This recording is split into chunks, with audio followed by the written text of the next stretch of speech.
como cada último jueves de mes, el abogado responde en la sintonía de Onda Cero Más de Uno La Mancha, con la colaboración del bufete de Cobo Serrano, vecinos nuestros aquí en el Centro Financiero.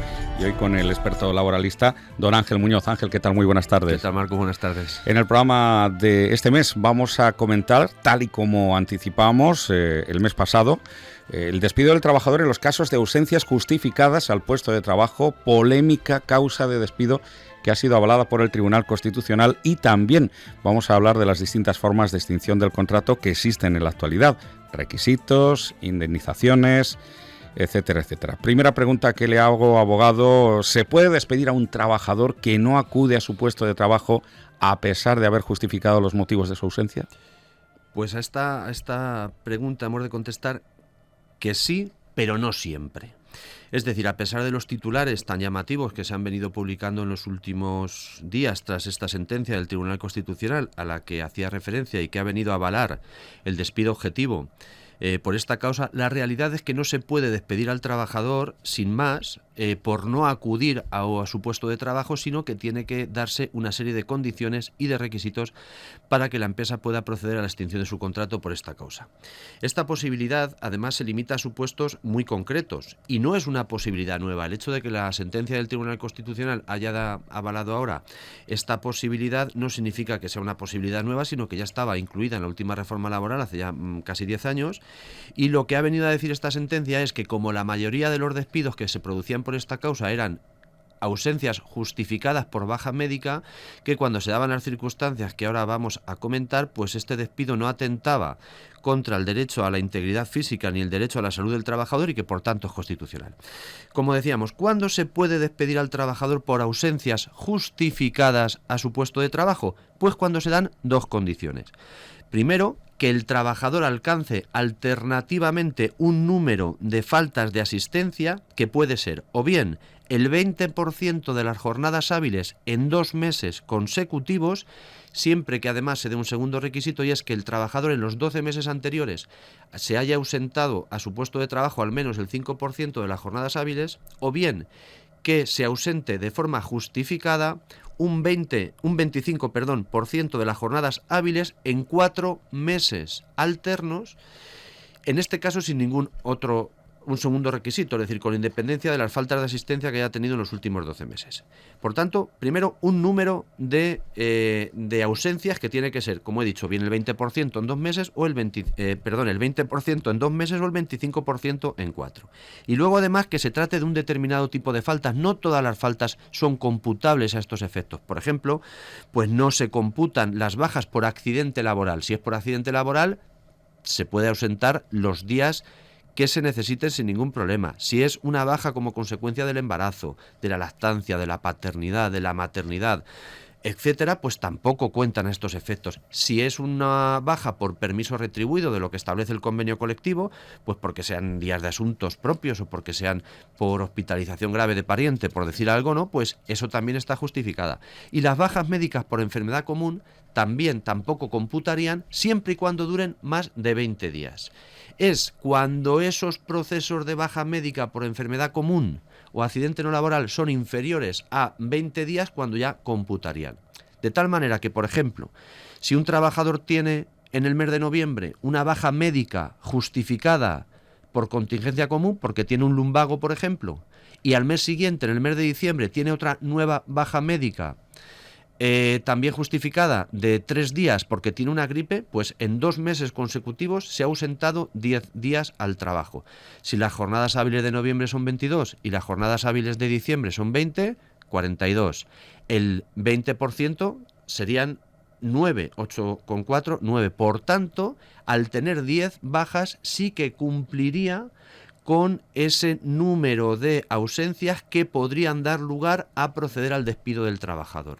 En todo caso, hemos de decir que este despido no significa que la empresa despida al trabajador sin ningún tipo de indemnización.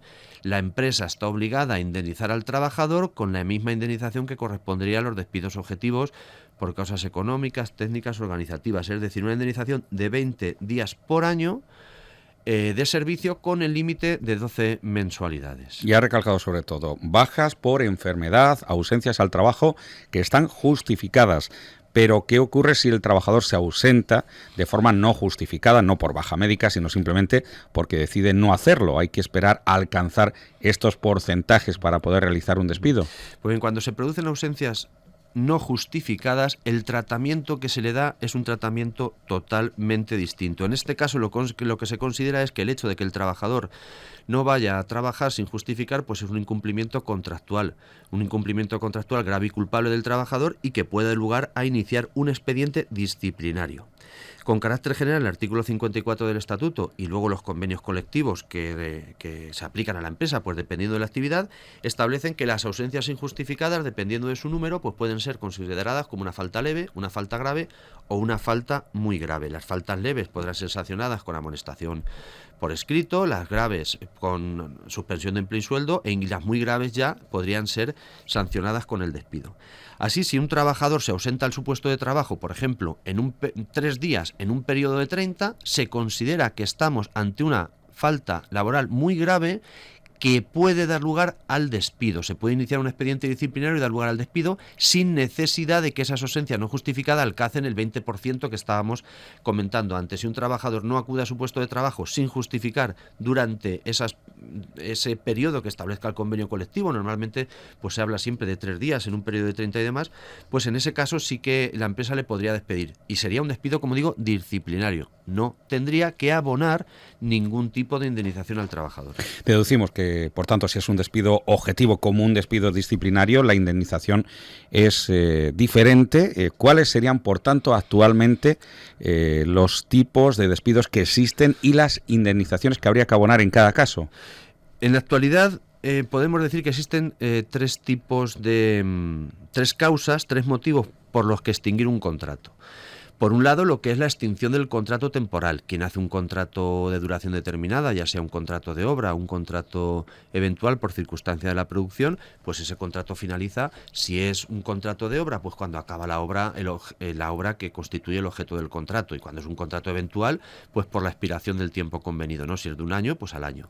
Y en ese caso se abona una indemnización, que es una indemnización que se calcula a razón de 12 días por año de servicio. Por otro lado, si el contrato es indefinido, el contrato indefinido solamente puede acabar por 2 motivos, o bien porque el trabajador solicite la baja voluntaria, y si el trabajador solicita la baja voluntaria, pues lógicamente no tiene ningún tipo de indemnización, o bien porque al ser indefinido la empresa sea la que tome la decisión de extinguir el contrato. Si es la empresa la que toma la decisión de extinguir el contrato, pues hay que ver la causa que lo origina esa decisión. Si estamos ante una situación de crisis, una situación económica, técnica, organizativa o de producción, pues estaríamos ante lo que hemos comentado antes, un despido objetivo.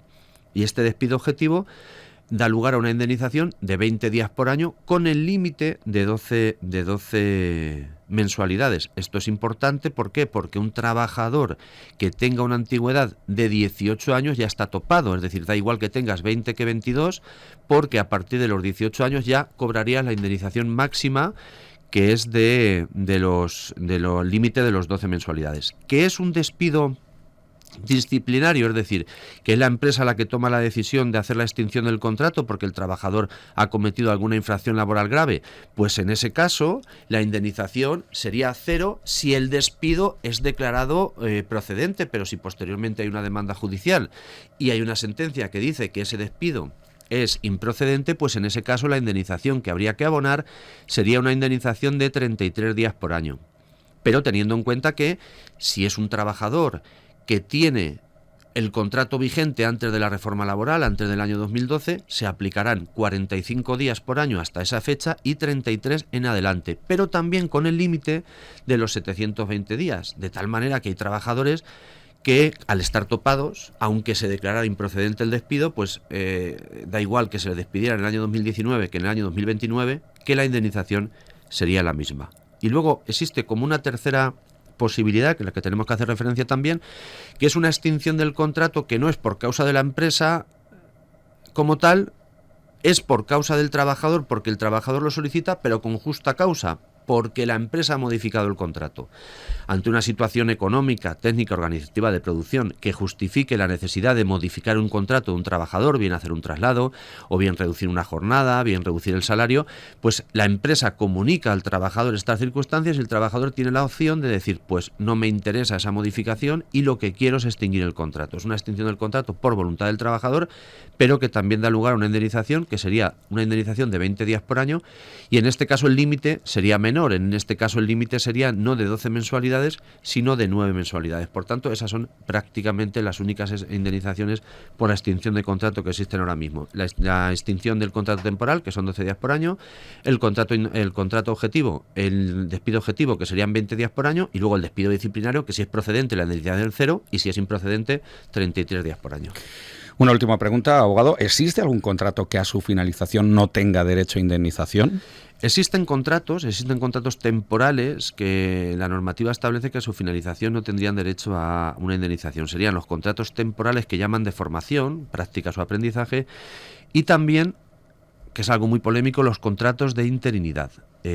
Ha sido muy polémica la no indemnización de fin de contrato de los contratos de interinidad, porque nos encontramos supuestos en los cuales pues hay trabajadores que están contratados para realizar las mismas funciones que el trabajador que está sustituyendo, bien porque tenga una baja médica, o bien porque tenga una excedencia, o bien porque, por ejemplo, un trabajador que es elegido concejal durante 4 años, no va a trabajar, se puede contratar a un trabajador que lo sustituya, hace sus mismas funciones exactamente igual, y sin embargo a los 4 años, cuando acaba el contrato, no tiene derecho a indemnización, porque así lo dice nuestra normativa en cuanto al contrato de interinidad. Esta no indemnización de los contratos de interinidad también fue recurrida y también fue llevada al Tribunal de Justicia Europeo, que avaló también esta diferenciación en base a que es el diferente el supuesto del contrato. El contrato de interinidad no tiene una fecha de fin determinada, y en base a esa diferencia con el resto de contratos, pues es lo que se establece que no genera derecho a indemnización a la finalización del mismo. Pues don Ángel Muñoz Rodríguez, yo creo que ha quedado suficientemente expuesto el tema que abordamos de máxima actualidad sobre esas indemnizaciones, esos despidos justificados o injustificados, y el mes que viene tenemos nueva cita con el abogado Responde, agradeciendo a Cobo Serrano esa estimable colaboración que mantiene con nosotros mes a mes. Gracias y buen mes a todos los compañeros y amigos de Cobo Serrano. Muchas gracias, Marcos.